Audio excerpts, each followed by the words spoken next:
opinion. Clueless elites wrong about Trump-Harris debate, and now we know why. Drop the news. This is Buzztown Times.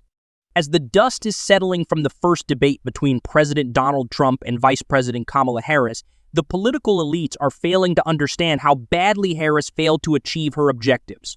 Nothing better illustrates the gap between reality and our political elite, including a number of famous Republicans, than their complete misreading of what happened in the clash between the ABC News Harris team and the lone opponent, President Trump. Every Trump supporter, an independent, witnessed the astounding dishonesty of ABC's moderators, who were actually active debaters helping Harris take on President Trump. Their reaction has been outrage and, in some cases, a condemnation of ABC and Vice President Harris.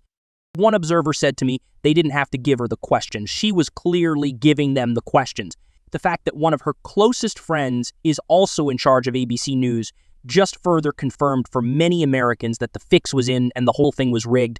Trump's base is 48% of Americans who feel there is a corrupt establishment trying to control their lives and rip them off. The spectacle of ABC News so blatantly rigging the fight just confirmed everything they already believed and firmly placed Harris in the corrupt establishment wing. Walking through 3 airports on Thursday, it was greeted by dozens of people who were infuriated by the debate and bitterly angry at how stupid Harris thinks they are. Harris further hurt herself by spending a large part of her listening time making faces and looking cute. It was the behavior of a spoiled teenager, not a commander-in-chief.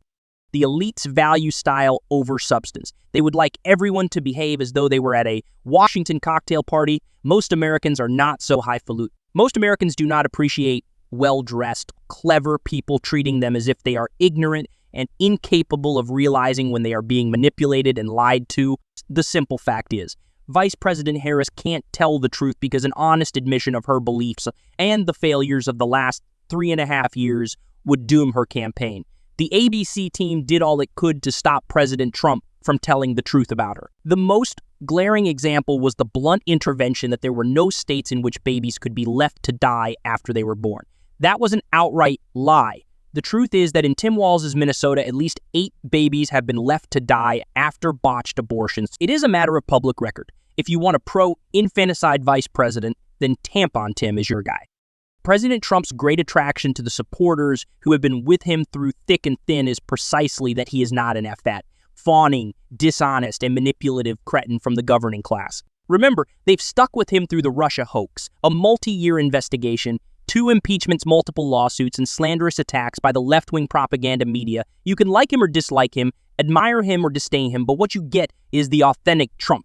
So we had a debate between the privileged, protected, elitist princes of the left and a down-to-earth guy who people understand. It isn't that President Trump can't function in high society and country clubs. He owns country clubs. Calista and I see him occasionally at Trump National in Washington. He can afford as many tuxedos as any politician in the country. But he is a regular guy who never hides who he really is. The fact is, authenticity beats wearing a mask. Being yourself beats trying to be the person your consultants have trained you to be. This has always been true in American politics. The elites completely misread the outcome of the debate because they valued style over substance. Furthermore, they expected and accepted that ABC would be dishonest, one-sided, and arrogantly abrasive.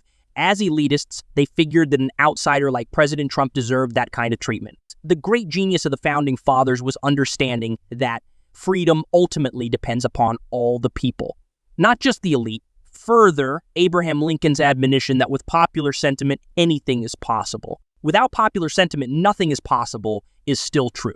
As the polls come in and show that Trump's authenticity and substance beat the ABC Harris team's dishonesty and overtrained style, go back and read the columns and quotes of those who totally misread what happened. Take note of who simply does not understand the wisdom of the American people. The great Democratic political consultant Joe Napolitan warned, never underestimate the intelligence of the American people, nor overestimate the amount of information they have. On Tuesday night, Vice President Harris underestimated the intelligence of the people she wants to lead. She then compounded her mistake by giving them the information about what a bad president she would be. Ladies and gentlemen, make sure to follow Buzztown Times because we keep you updated